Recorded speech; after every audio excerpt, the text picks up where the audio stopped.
নমস্কার viewers, finance with Malay চ্যানেলে আপনাদের স্বাগত। আগের ভিডিওতে আমি কোম্পানির প্রোডাক্ট, বিজনেস মডেল ও ম্যানেজমেন্ট সম্বন্ধে বলেছিলাম। আজকে সেই পর্বটিকে এগিয়ে নিয়ে যায়। আজকে ম্যানেজমেন্ট নিয়ে আলোচনা করব। কোম্পানির ম্যানেজমেন্টটি এতই গুরুত্বপূর্ণ যে পরবর্তী সমস্ত ইনভেস্টমেন্টে ম্যানেজমেন্টই আপনাকে পথ দেখাবে। দেখবেন প্রত্যেকটা কোয়ার্টারের পর ম্যানেজমেন্ট তাদের চিন্তাভাবনা, তাদের প্ল্যানিংগুলি আপনাদের শেয়ার হোল্ডারের সঙ্গে শেয়ার করে। একে কনকল বলা হয়। এই কনকলগুলিতে তারা বলে দেয় যে ভবিষ্যতে তারা কী করতে চাইছে বা তাদের বর্তমান অবস্থাটা কেন বা কেমন। ম্যানেজমেন্টকে আপনি বুঝতে পারবেন একমাত্র কনকলের মধ্যে দিয়ে। ধরুন একটা সেক্টর বলি, যেমন অলংকার, জুয়েলারি সেক্টর। অনেকগুলি কোম্পানি আছে, P.N. গ্যাডগিল আছে, সেনকো জুয়েলার্স আছে, কল্যাণ জুয়েলার্স আছে, পিসি চন্দ্র জুয়েলার্স আছে, এখন অনেকগুলি আছে। প্রত্যেকের কনকলগুলি আপনি শুনবেন, তাহলে প্রত্যেকের ম্যানেজমেন্ট সম্বন্ধে আপনার ধারণা হবে। ম্যানেজমেন্ট সম্বন্ধে ধারণা বলতে আমি কি বলতে চাইছি, একটা উদাহরণ দিই। ধরুন রাম একটা কোম্পানি, শ্যাম একটা কোম্পানি। তো আমাদের তো ধরুন আমাদের কোম্পানির যে বছরের পর বছর চলছে, আমাদের জীবনের সঙ্গে তুলনা করুন। কোনো সময় আমাদের জীবনে ভালো সময় আসবে, কোনো সময় আমাদের জীবনে খারাপ সময় আসবে। কোম্পানির ক্ষেত্রেও তাই হয়। যখন ভালো সময় হবে তখন তাকে বলা হয় টেলউইন্ড। মানে আপনি সাইকেল নিয়ে চলছেন, পেছন থেকে হাওয়া দিলে কী হবে, আপনি আরও সুন্দরভাবে এগিয়ে যাবেন, কোনো সমস্যা থাকবে না। কিন্তু যখন সমস্যা হবে, বাতাসটি যদি সামনে থেকে আপনার মাথার দিকে যদি ধাক্কা মারে, তো আপনি তো এগোতে পারবেন না। হেডউইন্ড, এটা খারাপ সময়। আমাদের জীবনে যেমন ভালো সময় আছে, খারাপ সময় আছে, কোম্পানির ক্ষেত্রে এবং টেলউইন্ড, হেডউইন্ড আছে। তো রামবাবু আর শ্যামবাবু দুই কোম্পানি, দুজনেই ধরুন একসঙ্গে ভালো সময় এলো। রাম কোম্পানিটি কিন্তু খুব স্ট্রিক্ট, সে আবেগে ভাসে না। সে ভাবলো ভালো সময়, সে তাহলে আমি এক কাজ করি, এই সময়েই আমি কিছু নতুন নতুন প্রোডাক্ট করি, আমি ক্যাপেক্স করি। ক্যাপেক্স মানে ক্যাপাসিটি এক্সপ্যানশন, মানে যাতে আমি আরও কিছু দোকান খুলে রাখি, আরও ব্যবসাটাকে আরও বাড়াই, এবং এমন একটা ব্যবস্থা করি যাতে আমার উৎপাদনের খরচ কমে বা আমার লভ্যাংশটি বাড়ে। এই ভালো সময় এই মুহূর্তে সব কাজগুলি সেরে রাখি। খারাপ সময় হলে কিন্তু এখান থেকে আমি সুবিধা পাবো। এই যে কাজগুলো করে রাখছি, এখান থেকে আমি একটা লেভারেজ পাবো, সুবিধা পাবো, প্রফিটের উপর সেই লেভারেজটি পাবো। কিন্তু শ্যামবাবু কোম্পানিটি, সে ভাবলো যে বাহ, সুন্দর সময়, এখন আর বেশি কিছু ভাবার দরকার নেই, ঠিক চলে যাচ্ছে, কোম্পানিটি ঠিক চলবে। এবার বিজনেস সাইকেলে কিন্তু খারাপ সময় আসবে, তখনই শ্যামবাবুর অবস্থা সঙ্গীন হয়ে যাবে। সেলস কমবে, প্রফিট কমবে, উৎপাদনের খরচ বাড়বে, কোম্পানি কিন্তু ধুঁকতে শুরু করবে।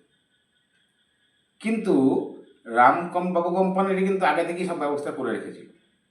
সে কী করে খরচ কমানো যায়, কী করে ব্যবসা বাড়ানো যায়, বিভিন্ন স্টোর খুলে সেখান থেকে কী করে ইনকাম বাড়ানো যায়, সব ব্যবস্থাগুলো সে করে রেখেছিল। তার ফলে কী হবে, হেডউইন্ডের সময়েও, খারাপ সময়ে কিন্তু সে কিন্তু পাক পিছলে পড়বে না। এই কথাগুলি কেন বলছি, এই কথাগুলি বলছি এই কারণেই, কারণ আপনি যখন কনকল শুনবেন, তাই কনকলে তারা সরাসরি ওই স্টেক হোল্ডারদের সঙ্গে, শেয়ার হোল্ডারদের সঙ্গে সরাসরি কথা বলে এবং তার প্রশ্নের উত্তর দেয়। সেখান থেকে আপনি ধারণা পেয়ে যাবেন কোন কোম্পানির ম্যানেজমেন্টটি কেমন। তাহলে ম্যানেজমেন্ট ভালো হলেই কি কোম্পানিটি ভালো হবে, তা নয়। সেক্ষেত্রে আপনাকে কিছু তার ব্যালেন্স শিট, মানে তার ব্যবসার লাভ ক্ষতি দেখতে হবে। এই ব্যালেন্স শিট বললেই কিন্তু আবার খুব ভয় লাগে, কারণ ব্যালেন্স শিট মানে তো সিএ ব্যাপার, চার্টার্ড অ্যাকাউন্টের ব্যাপার, প্রচুর অঙ্ক, প্রচুর রেশিও, এই পি রেশিও, আপনার EPS, ডেপ্ট to equity two ডেপ্ট, PB ratio, বহুত কিছু। দেখুন, সি হয়ে লাভ নেই। যেটুকু দেখলে আমি কোম্পানিটিকে বুঝতে পারবো, আমার সেটুকু পেলেই যথেষ্ট। না, আমি বলছি না যে আপনি দেখবেন না, আপনার যদি জানার ইচ্ছে থাকে, দেখার ইচ্ছে থাকে, অবশ্যই দেখুন। না, আমি কি দেখি অন্তত সেটা বলি।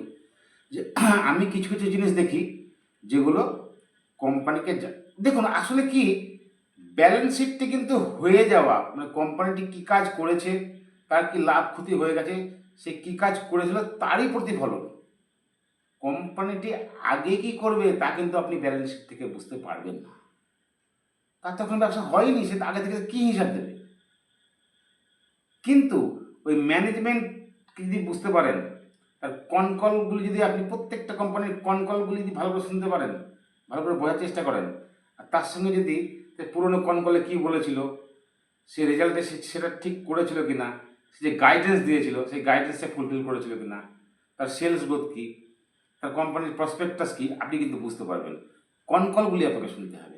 তার সঙ্গে ফান্ডামেন্টাল অ্যানালাইসিস, অর্থাৎ আপনার ওই ব্যালেন্স শিটে এমন কিছু দেখতে হবে যা তার ভবিষ্যৎ নির্ধারণ করতে আপনাকে সাহায্য করবে।